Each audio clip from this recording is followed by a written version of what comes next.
तिकडे बीडच्या शिरूरमध्ये अमानुष मारहाण प्रकरणी आरोपी सतीश भोसलेच्या घरी वन अधिकाऱ्यांनी छापा टाकलाय।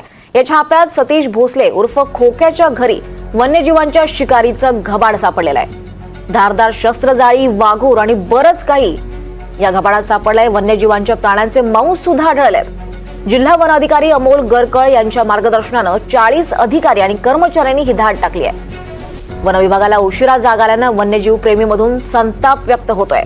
दरम्यान सतीश उर्फ खोक्या भोसले याच्या अडचणीत आता वाढ होताना दिसतेय। महत्वाची बातमी आपण पाहतोय, सतीश भोसलेच्या घरी वन विभागानं छापा टाकलाय आणि या छाप्यात मोठं घबाड आढळून आलंय। या छाप्यात वन्यजीवांच्या शिकारीचं घबाड सापडलंय। यावर अधिक माहिती घेऊयात। आपल्यासोबत आपले प्रतिनिधी स्वानंद पाटील आहेत। स्वानंद, सतीश भोसलेच्या घरी टाकलेल्या छाप्यात बरंच काही मिळालेलं कळतंय, काय अपडेट्स आहे याच्याबद्दल? दीपाली, नक्कीच सतीश भोसले उर्फ खोक्याच्या अडचणी आता वाढताना दिसून येत आहेत।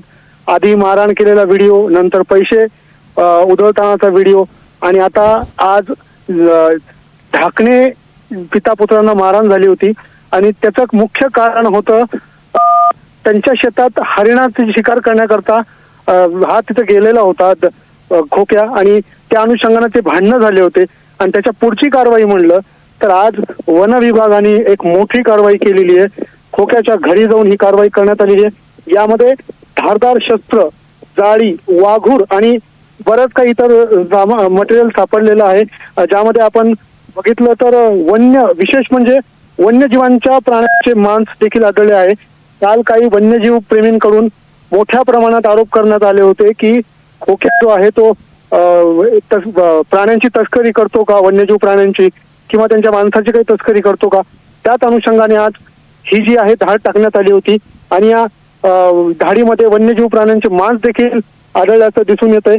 जिल्हा वनाधिकारी अमोल गरकळ यांनी 40 अधिकारी आणि इतर कर्मचारी, साधारण 50 कर्मचाऱ्यांनी या ठिकाणी धाड टाकली आहे। मात्र आपण जर बघितलं तर 3 दिवसापासून हा प्रकार चालू होता आणि काही का होईना वन विभागाला उशिरा जाग आल्याचं आपण दिसून येते। मात्र आज कारवाई ही झालेली आहे आणि खोक्या भोसले याच्या अडचणीत भर पडलेली आहे।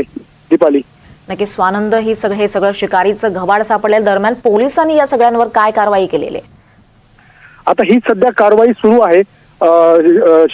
शिरूर परिसरातलं त्याचं गाव आहे आणि याच गावात ही कारवाई सुरू आहे। आता नेमकं पोलीस प्रशासन पुढची काय कारवाई करते हे देखील बघणं महत्वाचं असणार आहे। मात्र जे एकंदरीत मोठा विषय होता की खोक्याकडे इतके पैसे आले कुठून, काय वन्यजीव प्रेमींनी देखील आरोप केले होते की हा काही प्राण्यांची तस्करी करतो का किंवा काही प्राण्यांचं मांस वगैरे विकतो का। त्याच अनुषंगाने ही धाड टाकण्यात आली होती आणि धाडीमध्ये आता हे जे सगळं साहित्य आणि मांस आहे हे जप्त केलेलं आहे आणि पुढील कारवाई वन विभाग आणि पोलीस करत आहेत। स्वानंद, ही जी धारदार शस्त्र, जाळी, वाघूर हे याच्या वन्य प्राण्यांच्या रिलेटेड हे सगळं सापडलेलं आहे, नेमके आणखी काय तपशील आपल्याला मिळतात या वन विभागाच्या अधिकाऱ्यांकडून? आणखी काय कळत आहे? इतकंच जे आहे ते सामान म्हणजे शिकारीसाठी वापरण्यात जाणारे जे हत्यार आहेत हे सगळे हत्यार आहेत। विशेष म्हणजे काल वन्यजीव प्रेमींनी असं सांगितलं होतं की याने ससा, त्यानंतर हरिण ह्यांच्या 200च्या वर शिकारी केल्या आहेत आणि इतकंच नाही तर या शिकारी करण्यासाठी हे जे हत्यार आहेत, आता हे हत्यार त्याच्या घरी सापडून आलेले आहेत। याआधीच खोक्यावर 2 गुन्हे दाखल आहेत। एक स्वतः पोलिसांनी केलेला गुन्हा दाखल आहे आणि दुसरा म्हणजे ढाकणे पिता पुत्राला जी मारहाण झाली होती तो गुन्हा त्याच्यावर दाखल आहे। मात्र ढाकणे पिता पुत्राला जी मारहाण झाली होती त्याचं मुख्य कारणच होतं की ढाकणे यांच्या शेतातच ह्यांनी हरिणाला पकडण्यासाठी जाळी लावली होती आणि त्याच अनुषंगाने तिथं शिकार करण्यासाठी ते गेले असता ढाकणे पिता पुत्रांनी त्याला अडवले होते आणि त्यामुळे तिथं भांडण झाले होते।